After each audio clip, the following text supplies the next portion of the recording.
Hoje nós estamos na mão da tecnologia quando se refere a conseguir informação, a construir bolhas e construir percepções de mundo. E essas tecnologias, elas não são do povo, elas não estão livres, elas não são parte de um governo eleito, elas são parte de grandes corporações.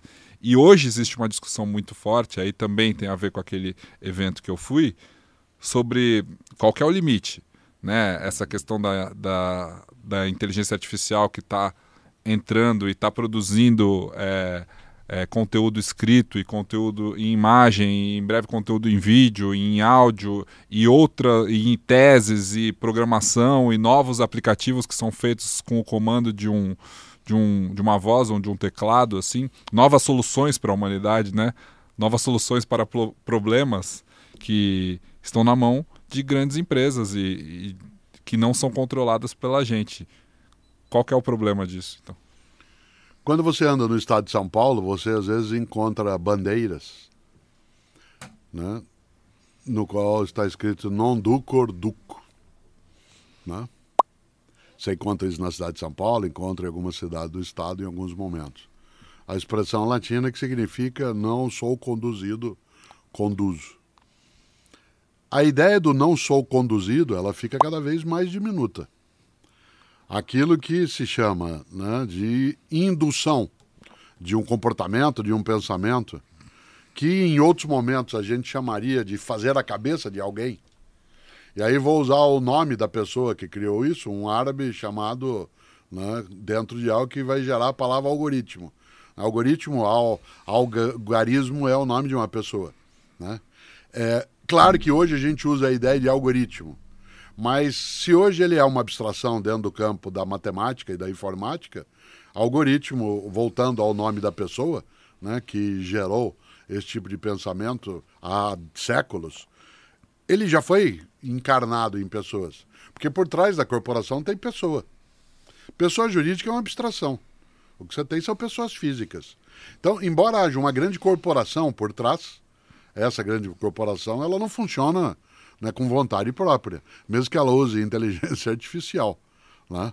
Essa corporação funciona com intenções, né, com caminhos, com propósitos que são nítidos para ela. Ora, é necessário olhar também o outro lado se a gente quer apenas ser conduzido. Se dirá, bom, mas uma boa parte das pessoas não tem nem esse raciocínio. Né? Acho, inclusive, confortável que quando eu clico em algo, depois eu passo a ter uma profusão de ofertas assemelhadas àquilo que eu cliquei, né? Como se eu tivesse ali uma facilitação. Facilita. Não só isso, a vida está ficando extremamente confortável. Eu não preciso mais começar um texto com uma página em branco. Eu posso simplesmente conversar com uma inteligência que vai me dando ideias e aí vai fornecendo então, outros conteúdos. O raciocínio que eu faço cada vez mais, em algum momento do século XX se inventou a calculadora. Né? E a calculadora deu uma produtividade muito grande para o ser humano. Nenhum dos livros que eu escrevi sem ter lido outros livros. Sim. Eu não sou, tecnicamente, uma inteligência artificial. Não. Mas o meu modo de operação é assemelhado ao dela. A diferença entre mim e uma inteligência artificial na produção de um texto é a velocidade. Exato. Certo? E a capacidade. Se eu passar 50 anos, todos os dias, lendo Kant, eu conseguirei escrever alguma coisa como se Kant fosse. Mas eu não continuarei não sendo Kant. Claro, e ia demorar muito. Isso. Mas o raciocínio que eu faço em algum momento, a gente inventou a calculadora, a humanidade, né? Foi inventado, e isso transformou a nossa produtividade e transformou a relação que o ser humano tem com a matemática e com as contas. A inteligência artificial generativa que está chegando para o grande público, né, que também é uma bolha, mas é um grande público, né, a tecnologia mais rapidamente adotada da história da humanidade, faz o que a calculadora fez para a matemática, faz para o texto, faz para a escrita, para o raciocínio humano ordenado em palavras. Esse ganho de produtividade vai ser para muito poucos, não vai ser para a humanidade inteira, ou não vai ter a escala que teve para a calculadora, porque não existe uma aldeia só com cacique. Eu vou contar uma história que faz muito tempo que eu não conto como exemplo. Aliás, eu deveria retomá-la. Há 40 anos, uma senhora jovem, de 20 anos, só tinha como possibilidade de ingresso no mercado de trabalho, se ela não tivesse outra formação, como datilógrafa. Certo? Datilógrafa. Ela ia, trabalhava 8 horas por dia datilografando e ganhava 2 salários mínimos. Há 30 anos, apareceram as máquinas de escrever, que eram elétricas. E, portanto, aumentou a velocidade do trabalho dela e ela passou a trabalhar 8 horas por dia, morar na área periférica e continuou recebendo 2 salários mínimos, certo? Há 20 anos se começou a usar em larga escala, né, aquilo que seriam os computadores pessoais que já existiam para a elite em tempos anteriores. E ela passou a trabalhar 8 horas por dia, ganhar 2 salários mínimos e morar na área periférica com restrição de bens, né? Logo ela vai ter o chat para ela ter ali a possibilidade de trabalhar 8 horas por dia, receber 2 salários mínimos e ter restrição econômica. Se isso persistir, essa tecnologia ela pode favorecê-la a essa menina, que já não é mais menina, em algumas situações, no campo da velocidade médica, na capacidade de realização de tarefas que seriam automáticas, mas em relação, no caso... em relação ao lugar onde ela mora, em relação ao acesso que ela tem a bens de consumo e de cultura, ela vai continuar onde ela estava. Você não acha que essa tecnologia específica faz ela perder o emprego? Não necessariamente, porque todas essas outras não a fizeram perder o emprego. Ela poderá ser uma ditadora, no sentido de ditar um texto, né, e não no sentido autoritário. Né? Ela poderá ser uma elaboradora de perguntas, porque pelo aquilo que é a lógica atual, é necessário fazer perguntas muito bem feitas para você obter resultados muito mais adequados e precisos. Ela poderá ser formada para fazer isso. Né? Não acho que necessariamente se tirará. A gente tem uma profusão de atividades que a tecnologia descartou, mas ela incorporou outros modos também. Eu não tenho essa preocupação. Não é a tecnologia avançada digital dos 30 anos mais recentes que fez com que houvesse um agravamento, né, em algumas circunstâncias de vida ou economias. Em larga escala foi, de novo, algo que nós já falamos um dia, a má distribuição dos bens obtidos com o fruto do trabalho dessa tecnologia. Eu acho que vai.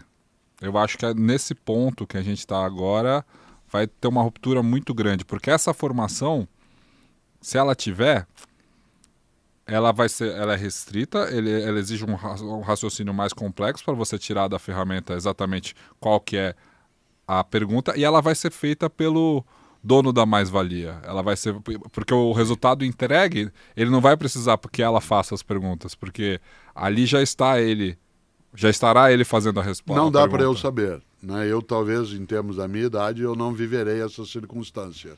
Talvez eu não a viva de modo feliz. Eu não gostaria de ver isso como sendo, né, o admirável mundo novo do Aldous Huxley. Não gostaria de ver isso como, né, o 2001 do Arthur Clarke. Não gostaria de ver isso como sendo, né, o grande filme que trabalhou com a ideia do mundo em Los Angeles, do futuro, que eu esqueci o nome agora. Né? Esqueci. Em Los Angeles? Passa na Los Angeles do futuro. Esqueci agora, depois a gente lembra. Um filme que ele lida com replicantes. Blade Runner? Isso. Então eu não quero Blade Runner como sendo real.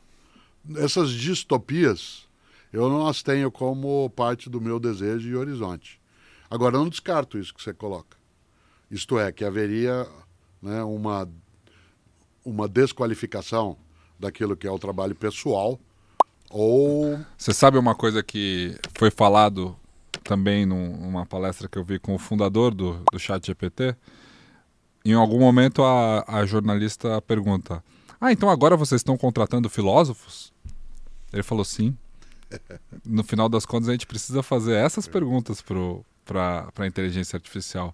Ou seja, em pouco tempo, a faculdade de filosofia, que é sobre fazer perguntas, está sendo valorizada.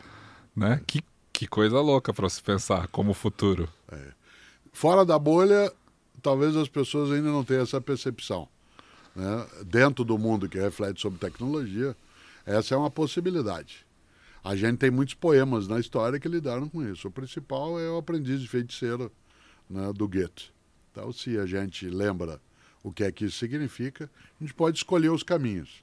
Eu acho que situações como essa, elas são encantadoras como possibilidade. Eu acho que isso, naquilo que faço, por exemplo, hoje será algo absolutamente útil para aquilo que eu preciso fazer, tal como o mundo dos buscadores o foi. Eu não me entrego de modo inocente a um site de busca ou a um buscador, porque ele também se equivoca, como eu. Então eu cruzo fontes.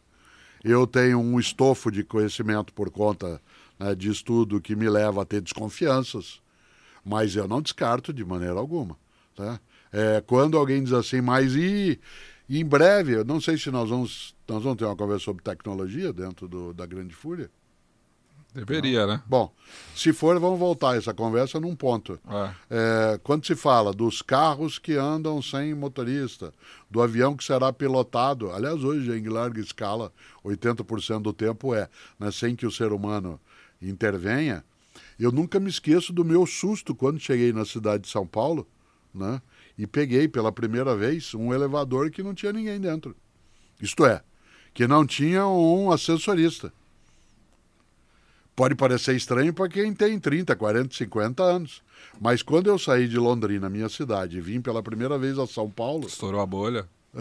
Que eu saí da cidade pequena e fui até um hotel, ficar com os meus pais no Lago do Paissandu, no centro de São Paulo. Um hotel que não existe mais. E eu entrei num elevador e fiquei procurando o assessorista, como tinha nos poucos elevadores da minha cidade. Alguém operava aquilo. Certo? Não era automático. Tinha que ter uma pessoa lá dentro. Hoje, se encontrar uma pessoa dentro do elevador operando... Hoje, você raramente, nos prédios mais estruturados, você aperta internamente, né, o botão do andar, você já o faz. Logo você fala, em breve você agenda. Você sabe que uma das previsões de curto prazo em relação àquilo que é o metaverso, que muitas pessoas dizem que não vingou ainda ou não vai vingar, mas na verdade ele só vai demorar mais um pouco para acontecer, é no uso na medicina. E em muito pouco tempo, 10, 15 anos, todas as cirurgias, todo procedimento invasivo do corpo humano vai ser auxiliado por óculos de realidade aumentada, né? E aí a gente vai chegar num ponto em que os jovens estudantes de medicina vão falar, quer dizer que eles abriam gente assim no seco, no escuro? Ou seja, quer dizer que tinha gente dentro do elevador há algum tempo? Sim, como a gente fazia cirurgia sem anestesia. Mais ou menos como a gente pensa hoje. Quer dizer que você trabalhava sem computador, sem celular? Como que você fazia isso? Não, você tinha que levantar para mudar o canal de televisão.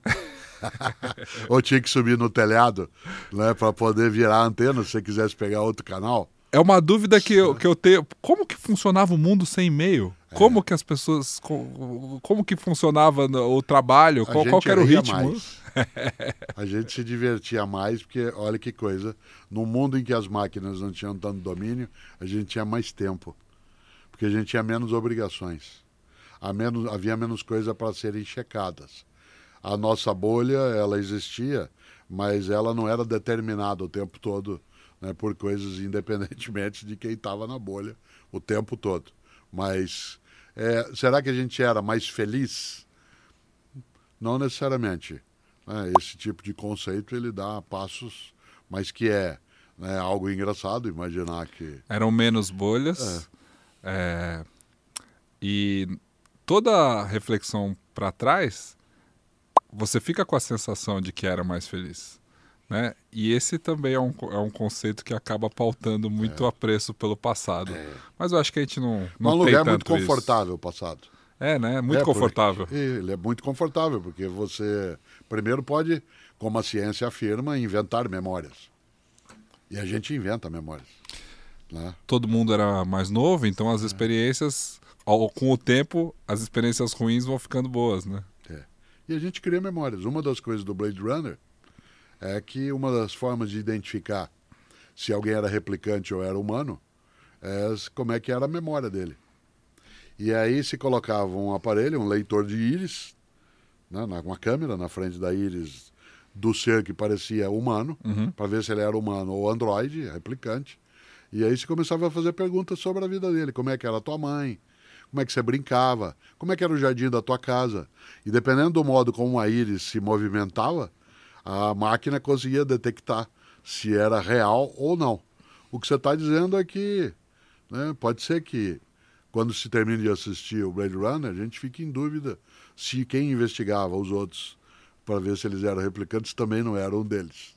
Certo?